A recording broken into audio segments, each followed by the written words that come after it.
Il était une fois un prince que ses parents auraient voulu voir marier et qui ne trouvait aucune jeune fille digne de lui. Une princesse avait décidé de voyager pour trouver un époux à son goût. Elle était partie avec force bagages et ses pages. Ils visitèrent villes et châteaux, traversèrent tout le pays, sans que la princesse pût trouver l'homme qu'elle cherchait. Un jour, des brigands les attaquèrent. Les voleurs dépouillèrent la princesse, mais lui laissèrent la vie.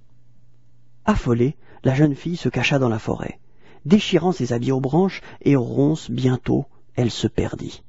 La pluie se mit à tomber. Trempée de la tête aux pieds, la princesse décida de trouver un endroit où passer la nuit. Elle aperçut un château et frappa à la porte. Les servantes la firent entrer et appelèrent leur maître, le roi et la reine du pays. Quand elle eut mis des vêtements secs, la princesse raconta son histoire.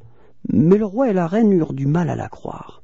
Une princesse vraiment, une souillon en haillons, sans bijoux ni couronne, sans bagages et sans pages, se disait le roi.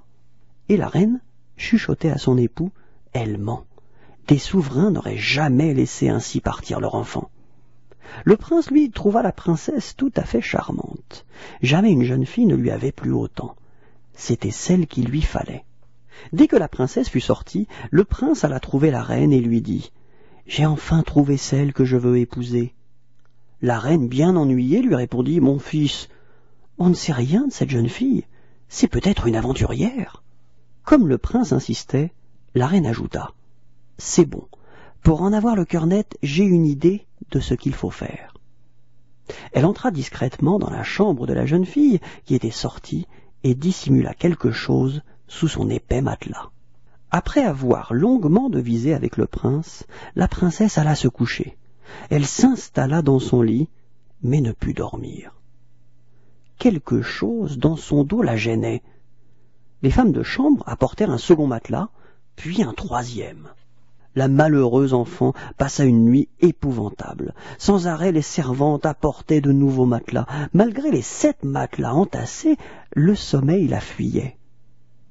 Elle avait la sensation affreuse que ses os allaient se briser en morceaux. Le lendemain matin, la princesse ne parut pas au petit déjeuner. Les servantes racontèrent ce qui s'était passé. La reine sourit. Suivie du roi et du prince, elle alla voir son invitée. La malheureuse, les yeux cernés, somnolait effondrée, près du lit dévasté. La reine mit la main sous le matelas et en sortit un petit pois. « Nous devions savoir qui vous étiez, dit-elle à la jeune fille.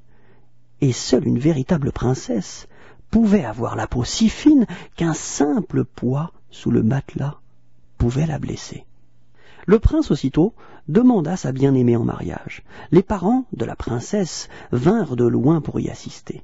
Le prince et la princesse eurent beaucoup d'enfants et ils vécurent très heureux et très sages jusqu'à la fin des temps.